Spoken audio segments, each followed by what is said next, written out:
आज ही डाउनलोड करें और अपने पसंदीदा शोज का आनंद लें।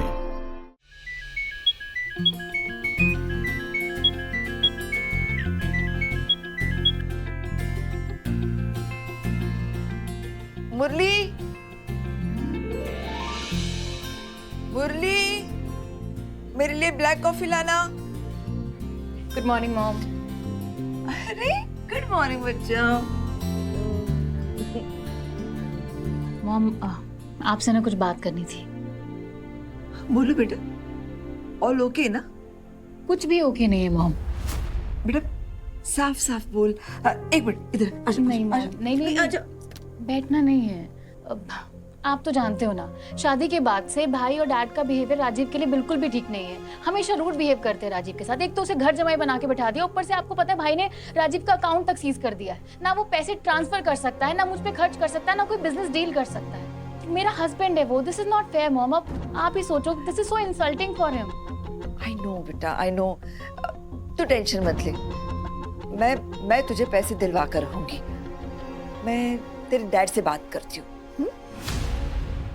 ओह नो, मुझे तो लगा था कि मॉम अपने अकाउंट से निकाल कर मुझे पैसे दे देंगी, लेकिन अगर उन्होंने अब डैड और भाई को बता दिया तो बहुत गड़बड़ हो जाएगी। बेटा क्या सोच रही हो? अब मॉम, मैं क्या सोच रही थी कि आप इस बारे में डैड से कुछ बात मत करना। एक्चुअली ये भाई डैड और राजीव के बीच की बात है, बिजनेस की। तो मैं सोच रही हूँ मैं इस मामले में ना ही पढ़ूँ तो अच्छा है। और ठीक है ना, वो लोग आपस में मिलकर सॉर्ट आउट कर सकते हैं। और आप भी मत करना, ठीक है? रहने देते हैं, भूल जाओ। अरे ऐसे कैसे भूल जाऊं मैं? हाँ ये, अरे मेरी बेटी और दामाद परेशान है और मैं कुछ भी ना करूं? इट्स ओके, भूल जाओ। वैसे भी मुझे कुछ और हेल्प चाहिए थी। हाँ तो बोल बेटा, क्या चाहिए? अब शादी तो हो गई है ना मेरी मॉम, तो मैं सोच रही थी कि अपने करियर पे फोकस करूँ, कुछ इंटीरियर डिजाइनिंग या फिर किसी बिजनेस में startup. What do you think? Of course you should. तो सबसे पहले राजीव से डिस्कस कर ले, उसकी परमिशन ले। तू उसे इम्पोर्टेंस देगी तो बाकी बातों से उसे इफेक्ट नहीं होगा। परफेक्ट। अब मैं अपने करियर के बहाने मॉम से पैसे निकलवा सकती हूँ। अरे पुत्र क्या बात है, सुबह सुबह सब ठीक है? राजीव ने कुछ कहा तो नहीं? मैं उसकी खाट खड़ी कर दूंगा। डैड, वैसे भी कौन सा कसर छोड़ी आपने और भाई ने मिलके। हाँ, कितने अनफेयर हैं आप दोनों राजीव के साथ। और देखो फिर भी वो मुझसे कितना प्यार करता है। अरे वो तो करेगा ही, खुशकिस्मत है वो, उसे तू मिली है। खुशकिस्मत वो नहीं है डैड, खुशकिस्मत मैं हूँ कि मुझे राजीव जैसा पति मिला है। ओहो दिलदार जी, जरूरी था बीच में माँ बेटी के आना? हम आराम से बात कर रहे थे, ऐसे ही आकर परेशान कर दिया मेरी बच्ची को। अरे मैं नहीं। निमी बेटा आप जाओ और मुरली से कहो राजीव के पसंद का खाना बनाए, ठीक है? जा।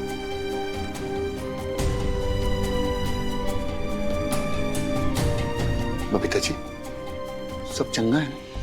हाँ हाँ, हम बस नॉर्मल बातें कर रहे थे। निमी की बिजनेस वाली बात कैसे करो दिलदार जी से? निमी, क्या मॉम से बात हो गई ना? नहीं राजीव, वो एक्चुअली मैं मॉम से बात करने वाली थी कि डैड वहाँ गए। मुझे लगा अगर मॉम ने डैड को बता दिया तो बहुत बड़ा इशू हो जाएगा। समझ में नहीं आ रहा कि मैं क्या करूं। अरे समझना क्या है निमी इसमें? तुमको अपनी मॉम से जाके बात करना, उनको खाली बोलना है मुझे पैसे चाहिए, इसमें क्या सोचना है? राजीव, इतना सिंपल नहीं है जितना तुम सोच रहे हो। और इतना सब कुछ होने के बाद तो बिल्कुल भी नहीं। यू नो ना, डैड तुम पे बिल्कुल भी ट्रस्ट नहीं करते। और अगर डैड के सामने ये बात गई तो वो और डाउट करेंगे तुम पे। फिर सवाल जवाब ये सब जो मुझे पसंद नहीं आएगा, चीजें और कॉम्प्लिकेट हो जाएंगी। जो अरे कॉम्प्लिकेट तुम कर रही हो निमी, अपने ही पेरेंट्स से बात करने के लिए इतना सोच रही हो। निमी सुनो, मैं तुमसे प्यार करता हूँ तो इसका मतलब ये नहीं किसी का गुलाम बन के बैठ जाऊंगा मैं। अरे पहले दिन से घर जमाई बना के बैठा रखा है, मुंह दिखाई करवा दी मेरी। अगर वो विराट तुम्हारा भाई है, उसका बस चले ना तो क्या करेगा? मेरे हाथ से चूड़ी कंगन बना देगा, बोलेगा इधर आके बैठ जा। अरे इतनी बेइज्जती हो रही है, सब सहरा हो तुम्हारे लिए, इतना कुछ कर रहा हो तुम्हारे, तुम इतना सा नहीं कर सकती मेरे लिए? ये तुम्हारा प्यार है मेरे लिए? हाँ, ये प्यार नहीं होता निमी, ये अटर नॉनसेंस है। क्या है यार?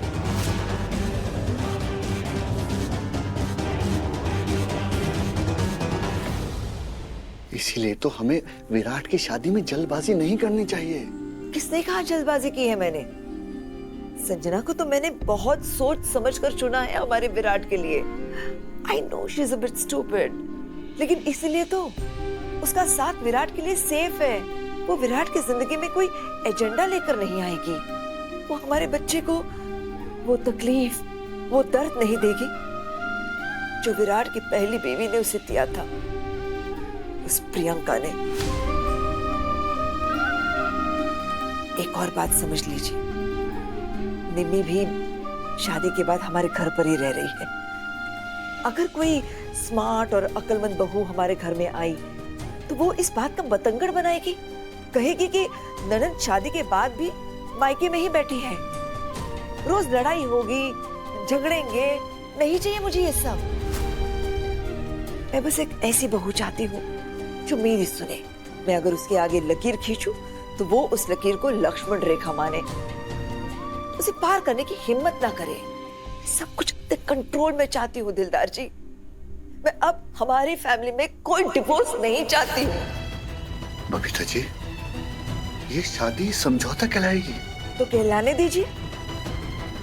प्यार करने का नतीजा तो भुगत लिया ना विराट ने। अगर ये समझौता है तो समझौता ही सही, लेकिन विराट की शादी संजना से ही होगी।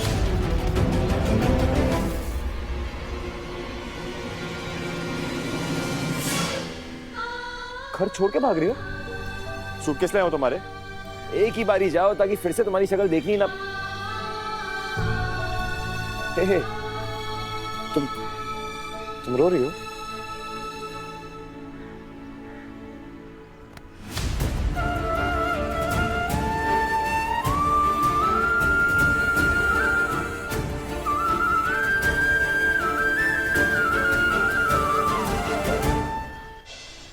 सर आज छोड़िए, मुझे जाना है please. Miss banker, notice period खत्म नहीं हुआ अभी। You still work for me, remember, right? चलो जवाब दो, क्या हुआ? मेरी आई नहीं मिल रही, पता नहीं कहाँ चली हूँ। सब मैनेज कर सकती हूँ सर। मैं किसी से भी लड़ जाऊंगी, लेकिन मेरी आई को नहीं खोल सकती। मैं पता नहीं कहाँ भटक रही होगी, कुछ हो गया तो उससे मैं क्या करूँ, मुझे कुछ समझ नहीं। Banker, calm down please. कुछ नहीं होगा तुम्हारी आई को, कुछ नहीं होगा। वो हम ढूंढ लेंगे तुम्हारी आई को। एक काम करो, गाड़ी में बैठो। कब से क्या? I'll help you। साथ में मिलकर ढूंढेंगे तो तुम्हारी आई जल्दी मिल जाएगी। चलो। नहीं सर, मैं आप परेशान मत होइए, मैं मैनेज कर लूंगी सर। मैं चलती हूँ, सॉरी। लिसन अमृता, तो क्या अब इसमें टाइम मत बेकार करना कि ऑटो से चली जाऊंगी या तुम्हारे नाम का प्रोनाउंसिएशन गलत लिया मैंने। एक सेकंड कीमती है तुम्हारी आई के लिए। ढूंढना चाहती हो ना उनको? चलो। और गाड़ी में बैठने से पहले, इफ यू डोंट माइंड, तुम मेरी शर्ट से आंसू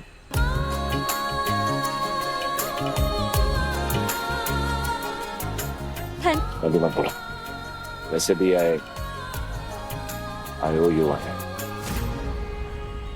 निम्मी के लिए तुमने जो कुछ भी किया उसके सामने तो ये कुछ भी नहीं।